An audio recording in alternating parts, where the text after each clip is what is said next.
acts. He did it to me. He's quite clear. Also tells them how they're supposed to go.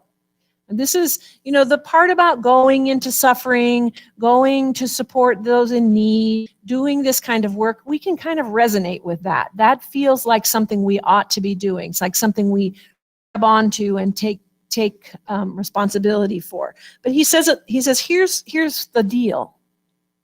Expect no pay. Right? You might not get anything in return for this work. Don't expect it. Don't go out there trying to accumulate wealth. That's not what this is about. Travel light. Don't carry extra things. Don't carry even a suitcase.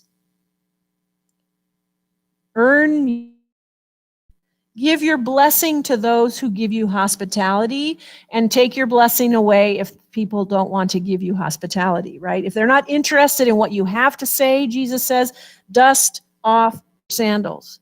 Move on. It's that urgent. Somebody will come for those people who don't want to listen to you. He also says, and it gets harder, putting you out like sheep into a pack of wolves. This is not go hang out with your friends, have a great time.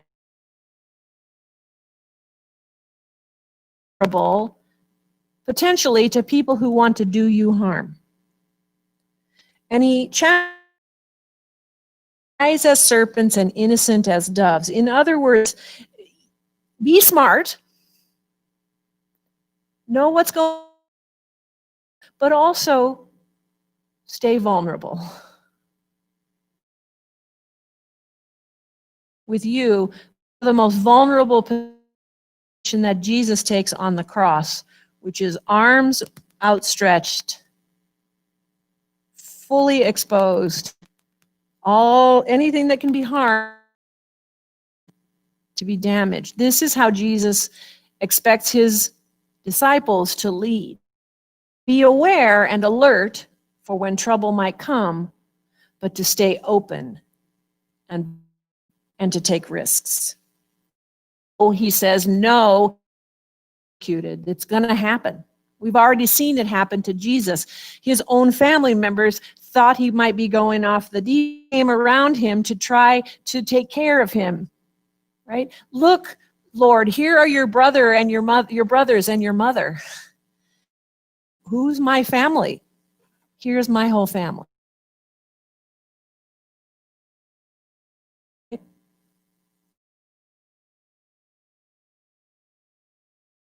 God's words will flow through you. The Holy Spirit's strength and energy will be with you.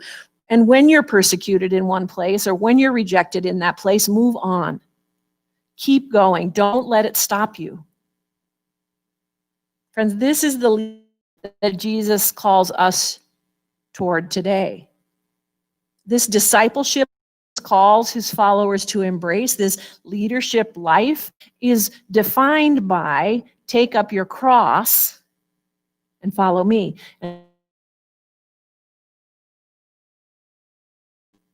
You'll feel it here. But that's the call. The call is not bounded like in a building, a temple, or a location like Galilee, which all those guys, those were fishing out all their life and their family before them. He says, yeah, I'm sending you, hit the road, friends.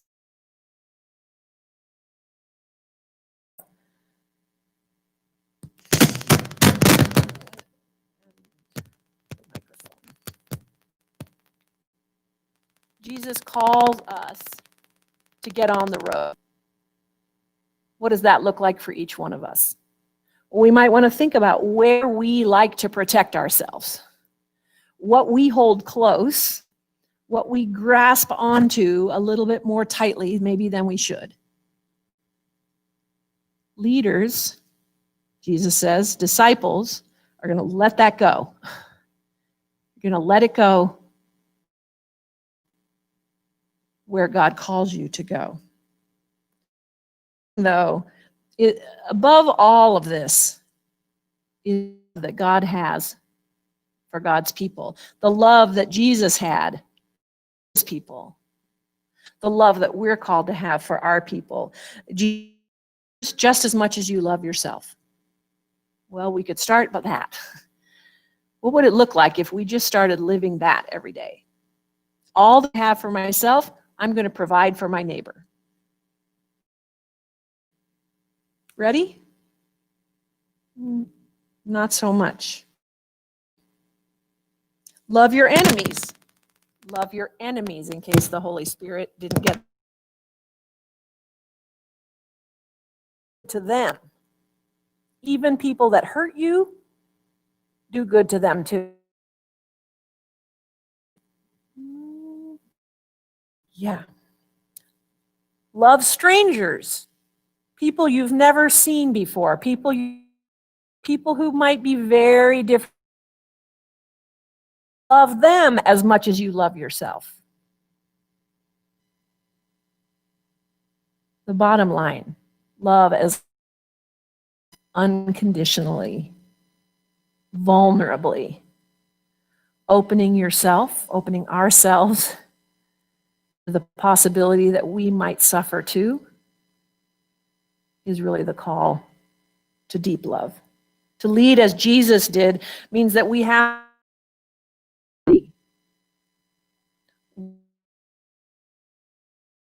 around standing toe to toe with demons, with the death-dealing forces that seek only to hurt and harm us.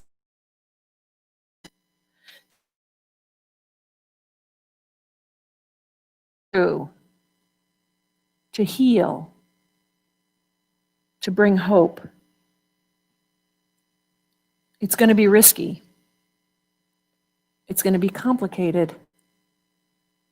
But this is the work God to do. So friends, I would invite you to think about a couple things. First of all, where is there suffering? Where do you see it? Where do you hear about it? Talking about people suffering? That's where we're called to be. Who are the lepers of our time? The outcast, the ones nobody wants to deal with, the ones nobody can.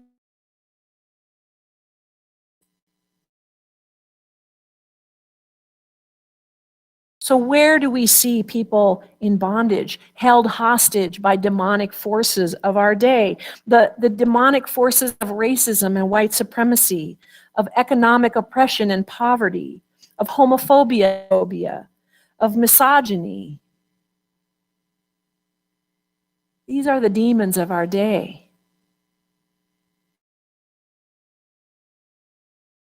Who are we called to stand with, to fight those demons, to cast them out, to say, no more? These are the questions that come before us when we think about what it is to be a leader, what it is to joy, and so much healing on that road. May we join Jesus as leaders. Sure that we can hear what Andrew has to say, because it's a wonderful word for us. Should we try it, Sean?